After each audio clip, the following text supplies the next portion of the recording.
Thanks for joining Let's Talk with Theflip.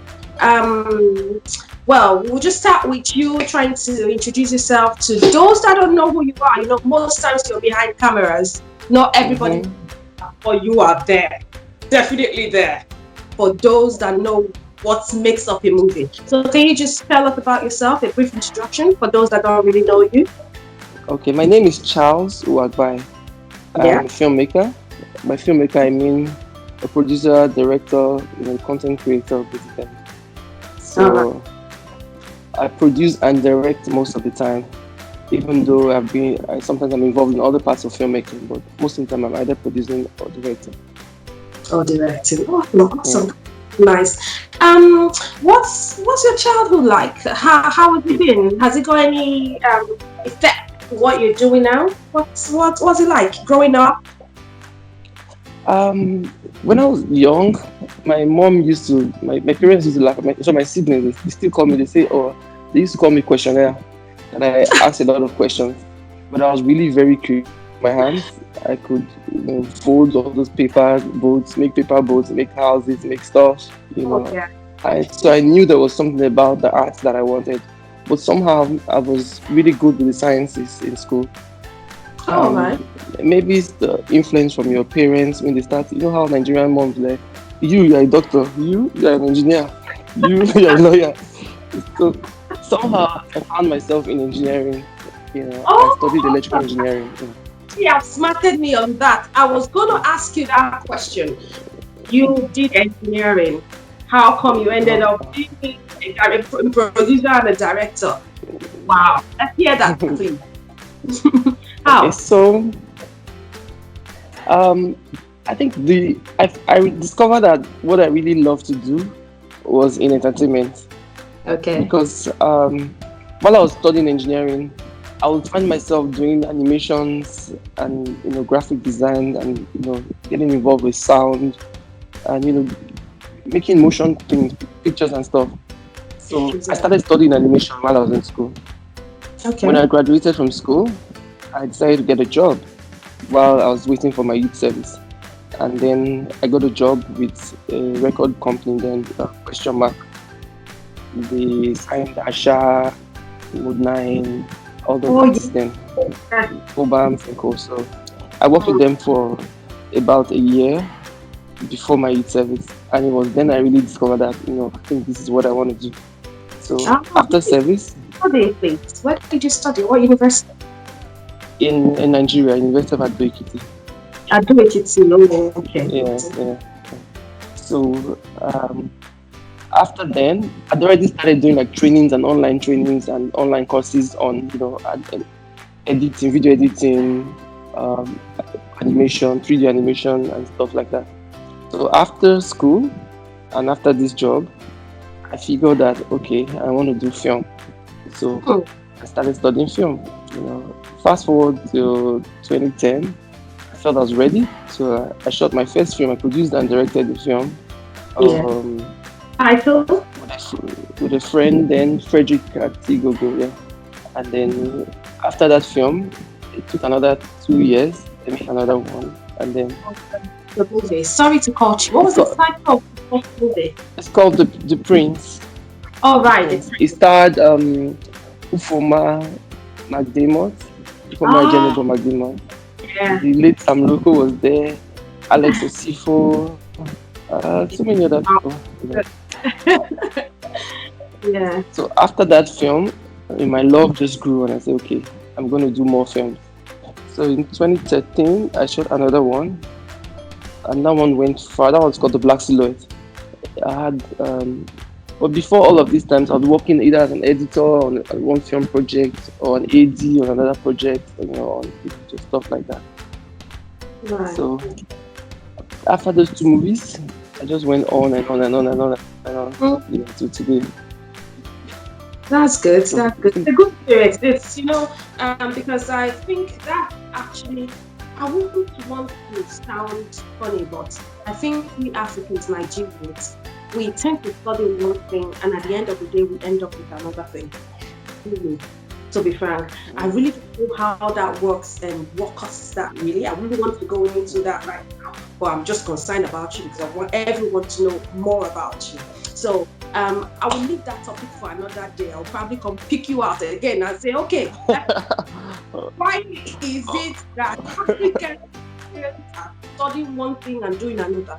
But first, I would like you to go into more insight on what you do really. What does it entail? What exactly do you do as a director? What brings out the best in you when you're working? Okay, I think the job of a director basically is beyond what happens on set, because a lot of people think that the director's work is just to call action and cut and put the actors together. I think it goes beyond. A director is a storyteller. It's the first line of action, first line of command in storytelling after the script writer. And some directors are also writers, so they write their own stories or they start in development of the stories as well. So your job as a director is basically to ensure that what you have on paper, that film that you've seen in your head, because when you read the script, you basically just watch the movie in your mind. That thing that you see in your mind, you want to put it out there exactly the way you see it in your mind. So you're like a painter, you're like a sculptor. You want to share your art with the world in visuals, and then you get your actors together, you put the team together, and then you just basically direct or control everybody to suit your finished work. And what you have in your picture.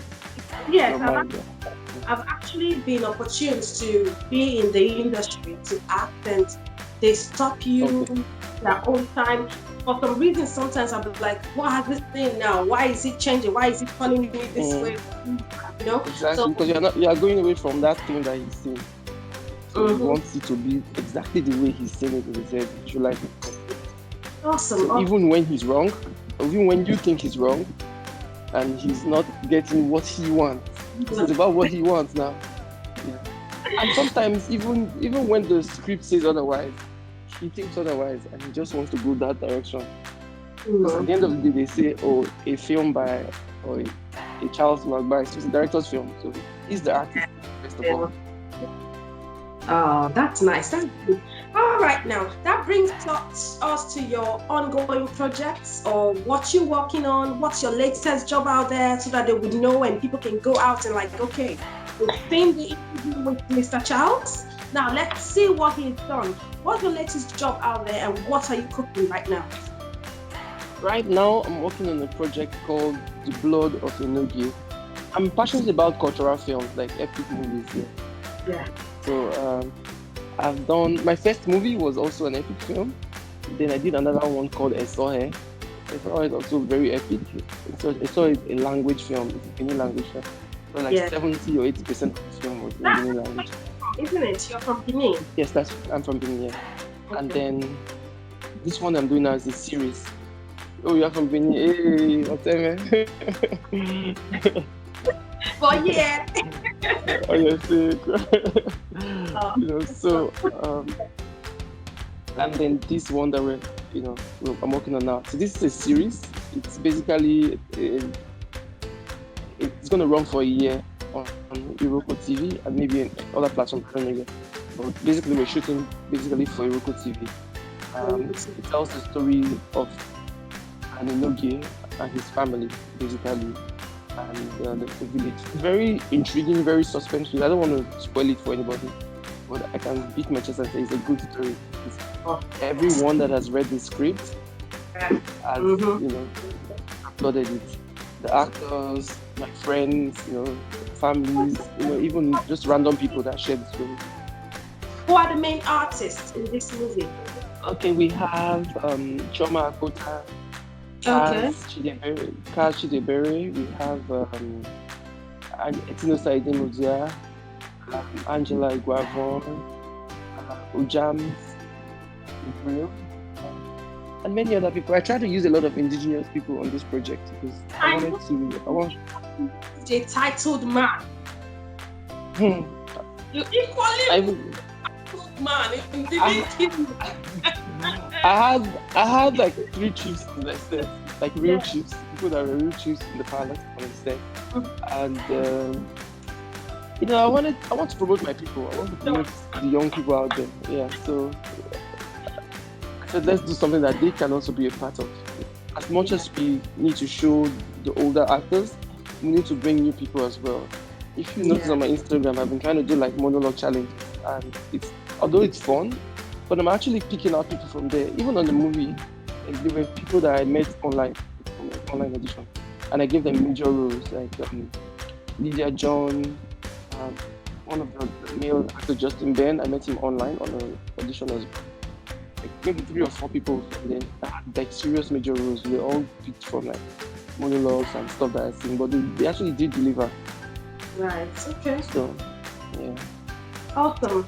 Yeah, but I actually wanted to ask this question. You made mention of it again. I know you are rock. You know Why what? rock? I know you Okay. will rock. Oh, You- okay. Sometimes I like, are you their backbone or something? Because most of your work is rock. So, Rock, okay. why rock? Why are you Okay. there? What? Why am I working with Rock? Okay. with rock? Rock makes a lot of TV content, and I think for a filmmaker, your basic interest is to want to put your work out there as much as possible. So with Rock, I get to work every time because every month I'm filming something for them. Every month I'm doing one project or the other. So that's why I like Rock, because they're working, they're making me work, and that's what I want to do. I want to make films. So I think that's the first reason why I'm with Rock. Yeah. Apart from that, even though a lot of the movies are not so high budget, it gives you an opportunity to express yourself, constantly. Yeah. Do new stuff, try out new stories, try out new actors.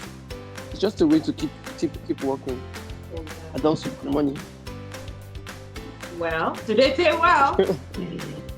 Like I I said, would- they might not pay. They're not all the big budget projects, but it's constant. Okay. Okay. Let me ask you this one. Let's gossip it. Okay? My brother. We're from the same place, you know? Yeah.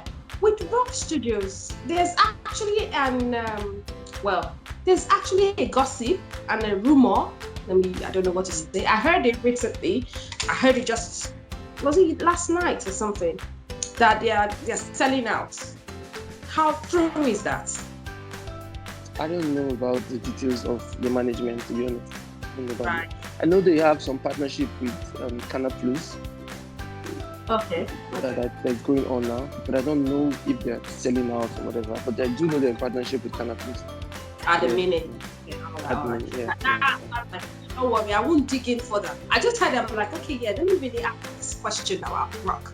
All right. It's Let out me there. back They to did you all now. the Let's leave Rock.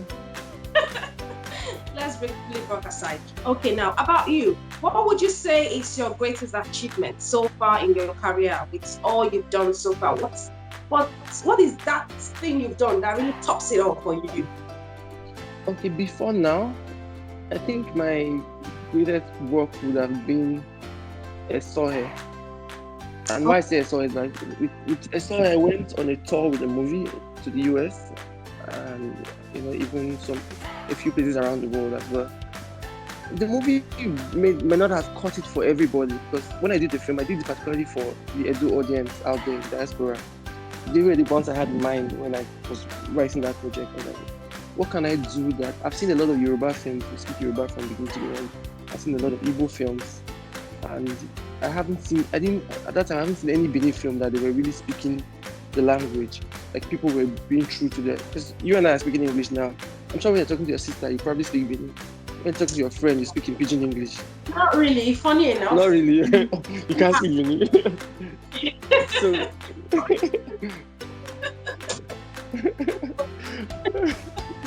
Don't come from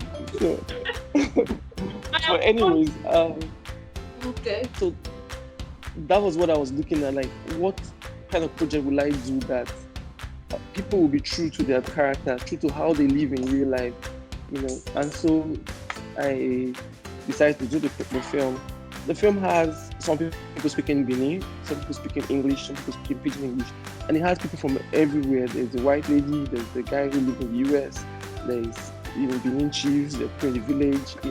It just like resembles everybody. So even people speaking Yoruba. Tony Abraham was in the film as well. She was speaking Yoruba at some point. So it just resembles all of these people together and tells a unique, brilliant story.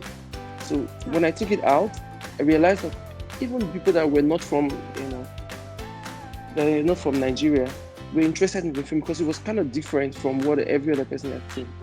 Diversity, to be frank. Yeah, exactly.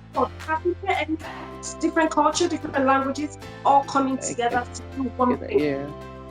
That's really good. Yeah. I was at I think it's called the place is in Dallas. It's called Heritage for Black Arts and something like that. And I had people from students from Florida who were also studying African art. They came down to see the film. And after the movie, they put me down and they asked me so many questions, because for the first time they could hear, they realized that Babalawo doesn't necessarily mean all the chief priests in Africa or in Nigeria. All they knew was Babalawo, So they knew that, okay, so there's actually called Ohe, and there are different kinds of, deities. This Babalawo you just talked about. Let the people that don't know Babalawo. Okay, Babalawo simply means native Babalawo. African priest. African traditional priest, so to speak. Right. Yeah. Okay. So they learned a lot, and then some people. There was an old lady in Houston that was watching the movie in the theater, and she came with her children and her family, and then the younger ones were trying to. She's an old woman, of course. Her grandchildren were trying to disturb her when they were watching, and Grandma, what's happening? And she was like, "Shh, don't disturb me." This thing was every little thing. She would laugh, she would talk, she would interpret for them. She had fun, I was just looking at them. I was like, okay, so these people, some of them haven't been to Nigeria in 20 years. Yeah. So it was nice seeing them watching an African story that they could connect with and enjoying themselves, genuinely enjoying themselves. Watching their language being played out and being able to tell their children. In Houston, for instance, they had this Edo Association, and they made it like compulsory for every member of the association and their family to come and watch the film. So it was brilliant for me, and that to me was like success because I knew what I wanted with the film and I was able to achieve it. From where you come from, so you feel like family is again. Exactly. Yeah. So that for me was the high point for me. So after that, I think my next big film would have been Charlie. I shot Charlie last year. Right. But I haven't released it yet. I was planning to release it this year, but with this Corona thing now, I don't know. Let's fingers crossed. Yeah. It's actually, to be frank, especially people with what you do, to be frank, in this career, it's going to be a lot of changes. You probably have set out plans to shoot a movie or to do. But for me, I've been able to channel my energy. Towards writing, to productive, editing at the moment, as well as since I haven't finished filming The Blood of Uwagbai, by the way, because we had to stop. I still have some scenes to shoot at Abeokuta, but we can't go now until the whole thing is cleared out. Yeah. So I'm just editing stuff that I'm writing a script right now. I'm reading stuff, just getting to renew your mind. Try to keep your mind active so that you won't lose it. It's true, because was it 2 days ago? I was having a chat with Victoria Nyama. You should know her actually. Yes, and I was like, I'm getting so frustrated with the fact that I'm who. She's a psychologist now. I'm like, what? Why would you say that? Get up, the way she challenged me. I was like, hey, please, I'm not depressed. I only said I'm just tired, which was really odd. But I understand the fact that a lot of people at home are actually finding it really difficult to cope with just staying at a place, especially people Yeah. that are used to being out there. That's why I recommend those that are in the entertainment world, because their world involves going out. Going out, yeah. Out there. You need to source for marketing. You need to source for a new job to do and all that. That's, oh my God, this is... I think the worst part for the entertainers will be the fact that things will not go back to normal in a hurry. So, for instance, people that have movies that are scheduled to be released in cinema right now, they can't release those films. They spent millions of naira, invested millions of naira, time and energy. Even when the films come out, who is going to go to the cinema to watch films just immediately? Who are going to be careful? Yeah, so that market that they wanted, the musicians that were planning to do a tour or a show, who's going to come out to see you? It's going to take a while. Yeah, I for one actually think when this is all over, things won't come back.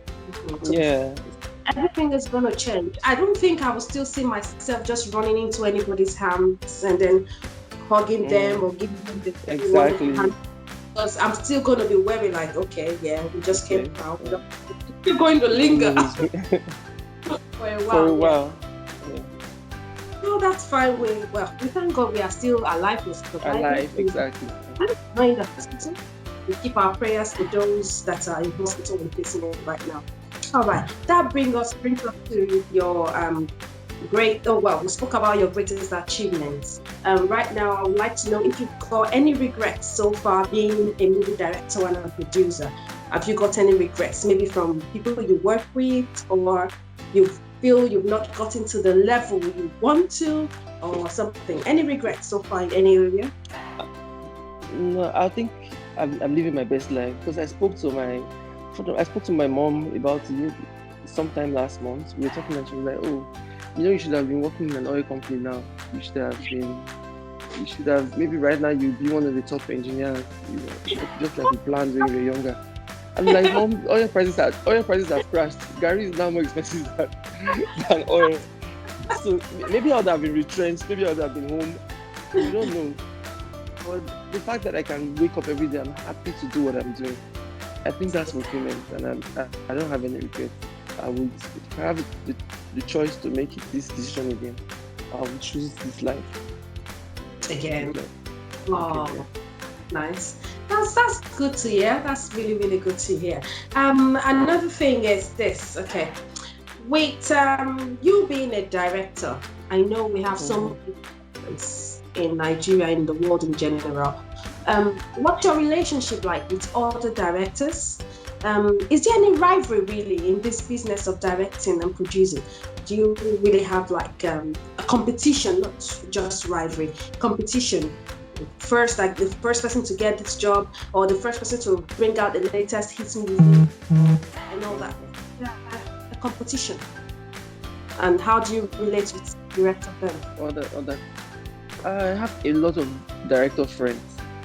A lot, and I sometimes I call them for advice, sometimes I call them for knowledge or one thing or the other. I think we have a good relationship in the industry with my peers, people that are on my age group and people that are on my level. I don't compete with anybody. My own competition is I want to be better than where I'm coming from. Last year I made Charlie. It's supposed to be the best thing I've ever made. This year I've done the Blood of Enoge series, and I realized that Blood of Enoge series, it looks like it's going to be better than Charlie that I made last year, because I learn every day and I put in that. So my competition is me of yesterday and today. Basically. Yeah. Relationship with other directors and producers and filmmakers. I'm an easygoing person. For those that know me personally, you know that I'm easygoing. So no frets, no wahala.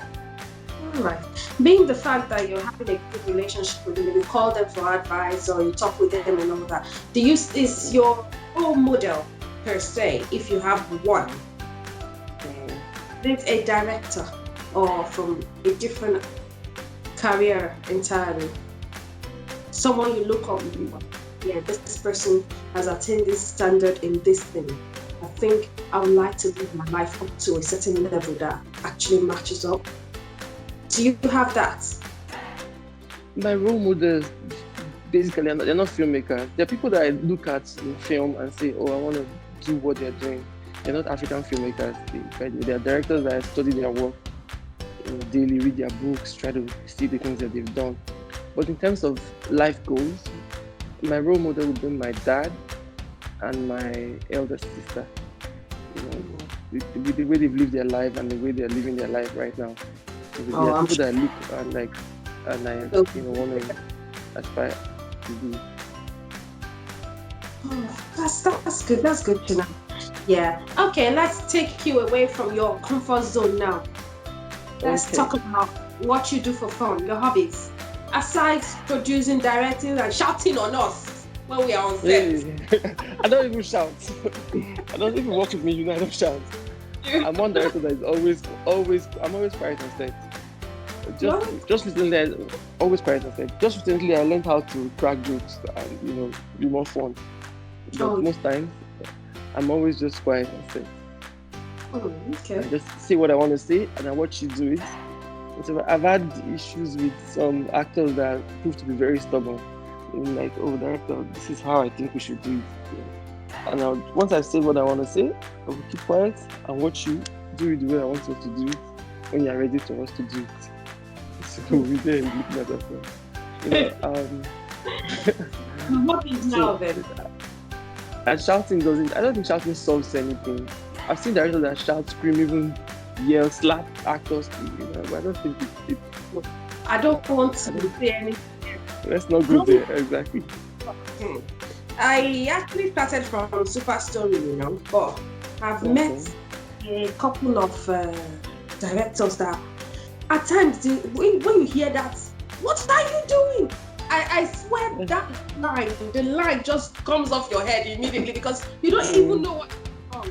But well, I think it's their way anyway. But still, it's all good. We've crossed that bridge now. Let's hear about it. Let's tell us what you do aside directing and being calm and quiet on set. Okay, so my hobbies will be watching films, reading. I love to read. Watching movies, reading, and I think I'm still good with my hands. So I'm always wanting to fix something or do something. And then recently I added holidaying to my hobbies. So. But I don't know this new COVID system if we'll be able to travel around again. And then I like to swim as well. Swim. I think that's it. I relax watching films, swimming, reading, this kind of stuff. Oh, okay. Nothing major. Really nice. I really like the part about your reading, to be frank, because about us, Theflip, we are more into articles, healthy articles, that covers things. So we're encouraging more reading in everyone's day-to-day activities, even in the entertainment. Even though we are incorporating entertainment and fun, fashion, and all that, we still have articles, reading articles, educating yourself with every other thing. Because I think now everyone is more involved in looking at pictures, watching people dance and all that. But the fact that we're incorporating reading, it gives you that calmness to concentrate and learn something new within your zone, because you flip here, you're looking at some beautiful pictures, some fashion and all that. You go to the other side, you're getting some healthy tips, mindfulness and all that, which is what we are trying to do. Okay, that's it. So I like that part. You should go back on our website and read all our articles. My next interview, I've actually been to your website. I've seen one or two things. One question and answer segment. Hey. That's going to be, all right then, that's fine. So we're coming down to the end of our interview, but before you go, I'd like you to advise your fans, upcoming producers, directors out there, if there's anything that has worked for you that you want to share with them. So it's the time for you to just spill. Okay, one advice I always give to people is that be ready. Don't wait for that opportunity to come. A lot of people say, "Well, I want to be a filmmaker. I want to." Right now, you're waiting to be a filmmaker. What are you doing with your time? Are you preparing yourself for it? And then I'd also say, just start, do something, no matter how small it is. Start something. You want to be an actor? Start doing monologues. Start rehearsing as an actor. Start preparing yourself for it. Go out for auditions. Do some. Don't just sit at home and read. I'm looking for. Oh, I want to be an actor. Somebody help me. Nobody's going to help you from the comfort of your home. You have to start something. Do something. Thank you once again now for working with us on this, for joining in the interview on Let's Talk with Theflip. We really appreciate your joining in. Thank you. Thank you so much. And we're waiting to watch more of your production.